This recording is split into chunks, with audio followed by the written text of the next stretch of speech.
All right, welcome back, young scholars, to video lesson number 2. Today we're going to go through some slides, the slides about water. So if you want to pull up the slides and follow along with the video, if you just want to watch the video and then look through the slides later, you're more than welcome to do that. I am going to screen share, so you guys will see my screen, and I'll show you where you can access the slides real quick, and then we'll go through some of them on the actual screen here, and we'll talk about them, okay? Okay, so you guys, this will look a little bit different on your guys' end, but this is basically what the class looks like on your iPad, or it should look something like this. And I think maybe the stream classwork people grades are all located down here at the bottom or something like that. Okay, so where we are at, where you can access the slides is if you go into here under classwork. So classwork, wherever that tab is on the top or the bottom of your iPad. Under the Science of the Rockies tab here, you'll see Science of the Rockies Science of the Rocky Mountains slides. So here's where our Google Slides are. Okay, so you can go ahead and click on them, and it should pull up the slides. Opened them earlier, so I got 2 of them. So all right, and here's all the slides, and you guys have access to all of them at your disposal whenever. So you can access them at any time. So we're going to start on slide 12. Okay, and I'm going to go into present mode. Okay, so you guys will see this portion now. Okay, so let's talk about water of the Rocky Mountains. Okay, this is a cool picture I took early in the spring. If you guys have ever been to Shaw Lake, you can tell it's early spring. There's still snow up on the mountains, starting to get kind of green. Okay, and water of the Rocky Mountains, we're going to break this down into rivers, lakes. We're going to talk a little bit about dams, and then we're going to include snowmelt because it's really important topic as well. All right, so first let's talk about the continental divide. Okay, and the continental divide that we are going to talk about today on the map is the red line here. So the one that goes from Alaska, it goes from Alaska down to Mexico down here into South America. So we're talking about the great one here, the Great Continental Divide. Okay, we're going to talk about the Triple Divide Peak, and we're going to talk about this importance of what does this thing have to do with water? What does this continental divide have to do with water? Okay, what we use our water for uh, is for agricultural uses in America. So we use it to farm, to grow crops, and we also use this water for drinking water as well as like sewage and such like that as well. So just kind of any kind of community water usage. The water that comes from the continental divide, like I said, it makes up a decent portion of our fresh water, and it accounts for about 25% of all the United States water.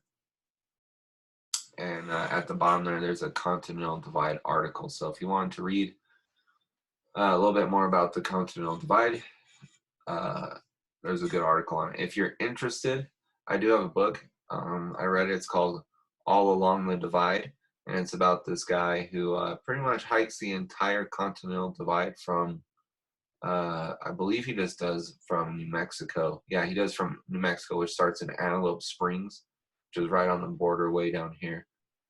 So I believe he starts either here or here, but he works his way, hikes all the way up to the top to Canada.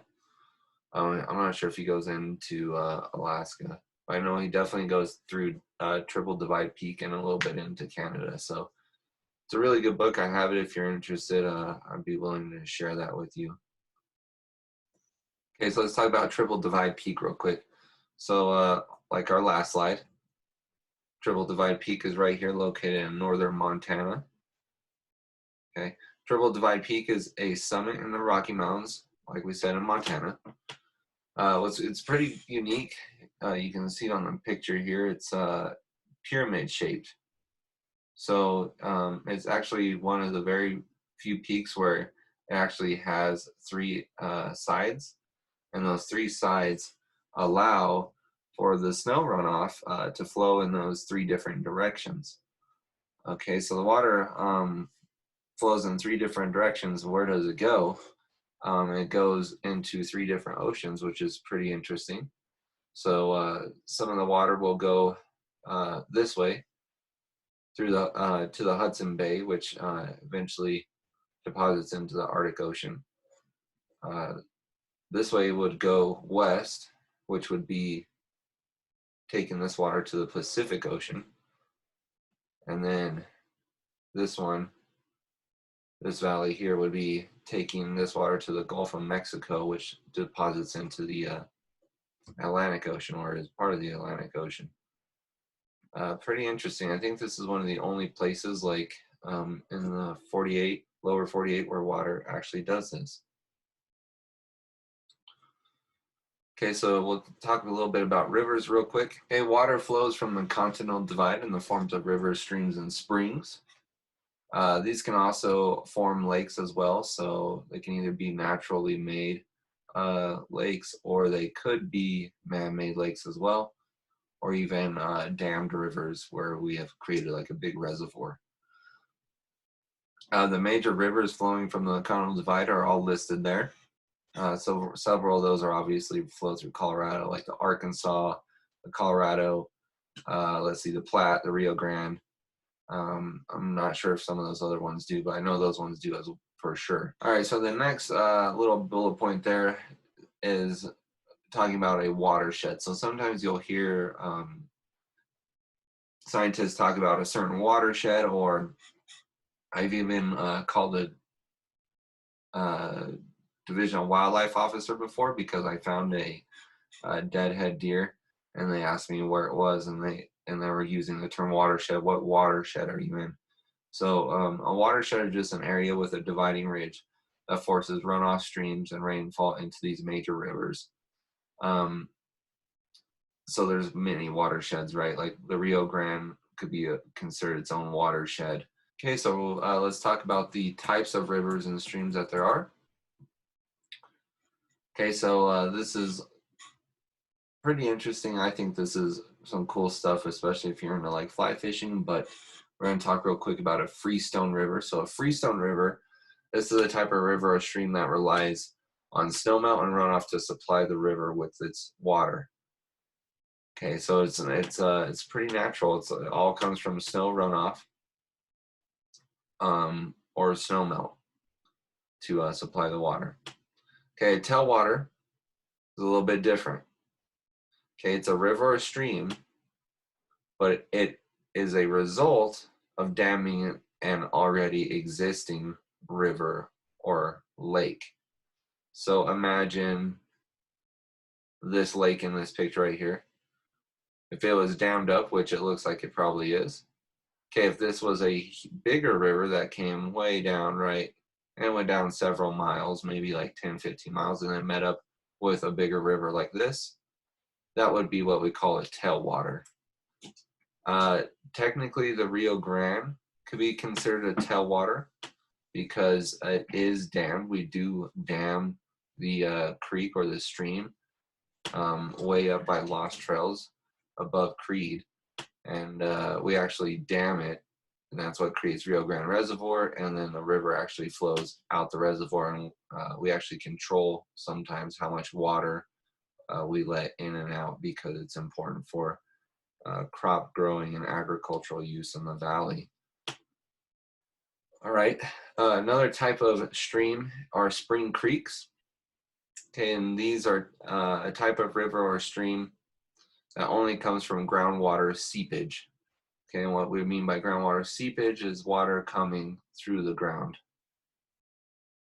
Maybe you've seen these up in the mountains. Maybe you've seen a spring or something like that, where the water kind of starts coming out of the ground, and then a little bit later on, more water keeps coming out and forms like a pretty good little creek.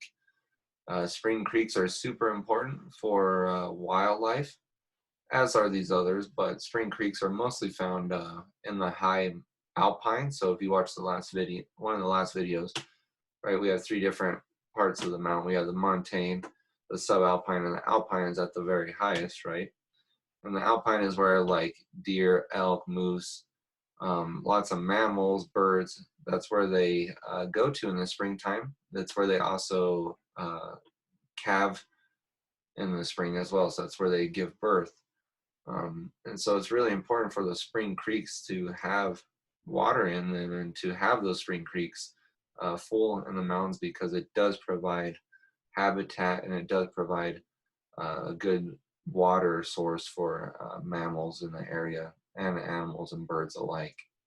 Um, Also, if you're a cattle rancher, the spring creeks also provide the cattle that the National Forest allows people to um, graze their cattle, and allows those cattle to have some water source as well. And if you want to go and read this article, I would highly suggest that there's an article describing the difference between these three types of rivers and streams and how they relate to fly fishing. So, like I know DJ's wants to focus on the greenback cutthroat trout. You definitely would probably want to know a little bit about what type of rivers and such these fish live in, because that's going to determine like what they eat, and also it's going to probably determine their survival, right? I was just thinking today, I watched a video on the greenback cutthroat actually, and I was thinking, man, what if he lives in a freestone river, okay, nothing's being disturbed on it yet, and then we dam it up, and maybe the fish only gets half the river now. I was like, that'd be like living in your house and somebody coming in and being like, you can only stay on one side of your house for the rest of your life. That would be terrible. So it definitely would affect them. So think about that. If this is going to affect one of your, or how does it affect your topic, and if it does or if it doesn't. Oh yeah, sorry. This picture is really cool. This is the Yellowstone River, one of the last great freestone rivers that has remained undammed. No dams on the Yellowstone. All right, so we're going to talk real quick about rivers and their uses, because rivers have several different uses. Okay, rivers, like I said, that we just talked about how they can provide important things for wildlife and how they survive. Being a water source, also providing habitat. Okay, several rivers are dammed in the Rocky Mountain system. Most of these dams are built for human environment expansion, which means as we grow as a human population, we expand into new areas. Unfortunately, in the United States, that's out west where we live. So most people are expanding out west where we live. That's why we're seeing large numbers of population growth in Colorado. And so we have all these people come in. We need energy to supply their homes, to supply new businesses, and just to kind of supply the people with the energy they need. One of the most famous dams is the Glen Canyon Dam. So we can use dams to dam up river to create electrical energy. And what we do is, if you watch the next video, they'll describe it a little bit more. But basically, we dam up the water, and then we allow the water to go through the bottom, but we control how much goes through. And so when the water goes through the bottom, there's turbines down there. And as the water goes through, it turns these turbines that have these big magnets in there. And those big magnets kind of rub against each other, and they create electricity. And that electricity can then be transferred through wires into homes to be used as regular like electrical energy in your house. So one of the most famous dams is this Glen Canyon Dam you see here. This one is built on the Colorado River, and it's in order to create a water reservoir, which you can see back up behind it. And it's to create, like I just described, hydroelectricity. So those big turbines that are down here, we allow water to come through the bottom, which in turn turns those turbines. However, this has led to some severely negative effects on the river. There's actually a really good documentary. I could actually post it on here. Maybe I will if you want to, if you're interested. I believe it's called Chasing Rivers, and it's done by a guy who works for National Geographic, and he's like a photographer slash videographer, and basically he tracks the entire path of the Rio Grande, or not the Rio Grande, the Colorado River, from the headwaters to the end. And the Colorado is supposed to dump into uh, the Gulf of Mexico, right? But whenever you get down there, it just runs into sand. Like it doesn't reach the ocean anymore. And it's because we have dammed it up, and we have, kind of sucked the water so much out of the river that now it can't reach the ocean, which is kind of sad. So um, I'll put that video up. It's a pretty good video. So I'll put that up for you guys. Video up here. I think this is really good. Just kind of rethinking Glen Canyon Dam. It kind of gives you a good insight into what Glen Canyon Dam is all about. Here's some great statistics that I think it's always important to understand some statistical numbers behind it, so we can kind of understand the scale of this dam. So this, you can tell it was built, 56 or 1957 through 1964. Took a while to build. Okay, it's 710 feet above the bedrock. Height above the original river channel, 583 feet. Okay, and this gives you some volume of the concrete of the dam. So how much concrete they actually had to use to create the dam. It's a lot of concrete in the river. And let's see, what else do they tell you? Let's see, cost of dam, power plant, and structures. You can see there, $245 million to build this. Okay, and what's really interesting down here is, maybe if this thing will go away.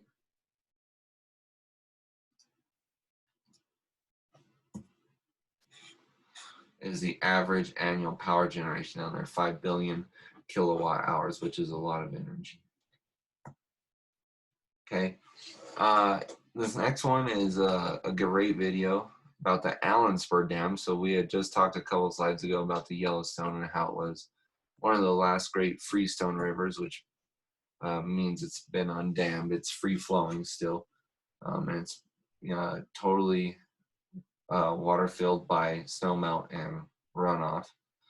Okay, so this is the Allen Spur Dam, and the Allen Spur Dam was going to be a dam similar to the Glen Canyon Dam that we just talked about.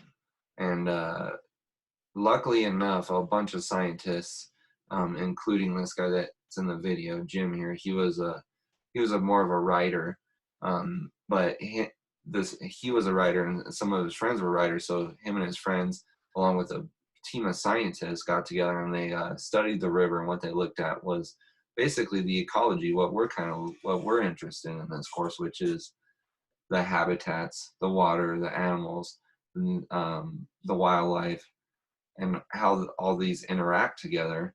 And so what he looked at was, if all these interact together, what if we dam this thing up? What happens to everything else? So he was kind of thinking way ahead of his time. Okay, so the purpose of this dam was similar to like Glen Canyon. Like I said, it was for power and energy production. However, like I said, due to numerous environmental concerns, the dam's construction never even began. Okay, they wrote articles, they raised awareness about the future of the river and the people it would affect.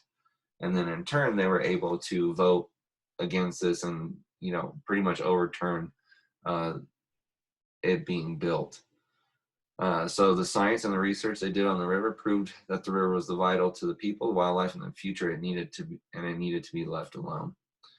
Interesting enough is there's a huge community right where they proposed the dam. So if they would have dammed it up, this whole community where all these people lived would have had to leave, because it would have just created a lake right where they lived. So they would have all had to move out of the area too.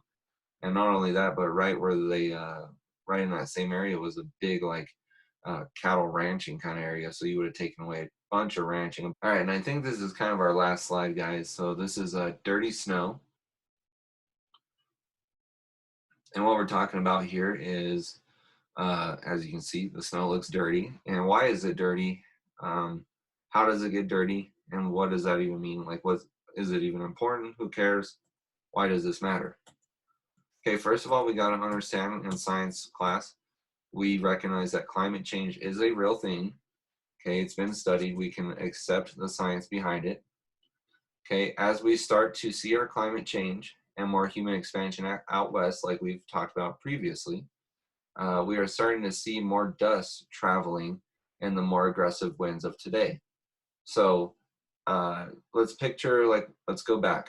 Okay, a couple minutes ago we talked about how people are moving out west. Okay, we're building more houses, we're building more buildings, we're building more infrastructure to basically to support all these people. Okay, and what that means is that we're digging up the first layer of soil that has been settled for thousands of years. Okay, so now we're digging up this soil and now it's unsettled, which means it's now it's loose. Okay, and now that it's loose, we know that it can travel a little faster in the wind, right? And we're starting to see more aggressive winds due to our climate change, which means we get a little more dust in the air. Okay, this dust travels and then it lands on the snow in the late winter time. Okay, so as the snow melts in the low country and we don't really have that moisture anymore, and we've loosened up that soil, it starts to blow. Okay, it starts to blow away in the wind really easily, and it starts to make its way to the high country, and obviously it lands on the snow like in the picture. Okay, and it kind of sticks to it and it stays there. Okay, now the problem with this is that obviously it makes the snow a lot darker color, right? We can agree that this brown is a lot darker than this really nice white up here, which is still kind of off-white, right? We know that snow is really, really bright white. Okay, and so we are tying a little bit of different science here. So let's talk about light energy, okay? So light energy is a form of energy, and what happens is when light hits something, it transfers its energy into usually thermal energy. So let's take like your car in the summertime. If your car sits outside in the summertime, then you have black leather seats, and then you open up the car and it's been hot. It's been sitting out all day, and you're gonna go get a soda at the gas station, and you sit on the seats. They're usually pretty hot if you have like some black leather. Okay, the reason why is because black, the color black, absorbs light energy a lot more. So it's absorbing the light energy, and then as it absorbs the light energy, it transfers it into thermal energy, and then it retains the thermal energy. So now we got some heat, right? Thermal energy is heat. Okay, something that is white reflects light, which means it kind of bounces off more. It doesn't absorb as much. Okay, it's what we call reflection in light energy. It bounces off. Okay, so think about this. If the snow is a little bit darker color, what's going to happen? Is the sunlight going to bounce off, or is it going to absorb more? It's going to absorb it more, right? And now we know that, well, that light energy is going in. When it hits this material, now it's turning it into thermal energy, which we know is heating up, right? And so this extra heat causes the snow to melt at a lot faster rate and a lot earlier. Okay, now what does this mean? Like, what is that? Well, who cares if the snow melts early, right? Well, it has a big impact. Okay, this means that we'll see earlier runoffs and lower levels of water in our rivers, lakes, and streams, especially as we get later into the summer. Okay, so for instance, like I'm a big elk hunter, so I've been in the elk high country recently, pretty much most of the summer. And at the beginning of the summer, about June, there was a lot of snow melt off, runoff, and the creeks and the high mountain springs were really full. I go back about a week or so ago, and they're like really dry now, like almost bone dry. So I'm thinking like, man, this has to do with dirty snow. Okay, and I actually went up high and I found some snow patches, and yeah, there was dirty snow. There was a significant amount of dust on the snow. So what does that mean? less water for the animals in the high country during the calving period. Important for all the other animals in the herd to also be able to get water. If we're uh, allowing cattle to be grazed up there, it's important for them to have water as well. The birds, other mammals that rely on the water, as well as some of the habitat that it provides. It also provides water for like some of the plant life, maybe even fish that are in the creeks and streams down below. So it has a big impact. Okay. If you are interested, and I highly suggest it as always, there's a little article on the dusty snow and the impact it has on the Colorado River specifically. I would give that a read. I think that's a great article. Okay, and one thing that we got to understand is at the end of the day, if we have an overall lack of water, then we overall have a lack of water for our own use, whether it be from dirty snow, climate change, damming rivers, lakes, whatever it is. At some point, it might cause a lack of water for us to use. Let's be aware of that. Kind of think about how water plays into your specific topic, because it's going to change depending upon what your topic is, right? I think most of everybody in here has picked like an animal topic, so water is going to be really important to your topic. So think about that and how you can include this information into your project as well. All right, next week we'll talk about the habitats of the Rocky Mountains, and then we'll talk a little bit about some animals as well. So we'll get to where you guys want to talk about some animals. I know that people are doing fish, so I might add a little bit to the habitats and add not only terrestrial habitats but some freshwater habitats as well. So I'll think about that and see what we can do. I think we kind of covered them in water, but if you guys want a little more information on like lakes or something like that, just let me know, okay? And this is where we're at. So hopefully you guys had a good first week of summer exploration. I feel like this is some of my favorite stuff to talk about. So we could go all day on this stuff, guys. So if you have any questions, let me know. Hit me up on Google Classroom or through email. And yeah, hopefully you guys have a good weekend. Get out there, enjoy some mountains, or go hiking or fishing or something, or even just go on a nature walk out to D Mountain or something. Just do something cool. Look out for rattlesnakes, though. Okay, be careful. We'll see you guys on Monday at 2 o'clock for our Google Meet, right? 2 o'clock. I'll be on there for Google Meet. I'll help you guys out. If you guys need any more resources, email me as well, all right? We'll see you guys.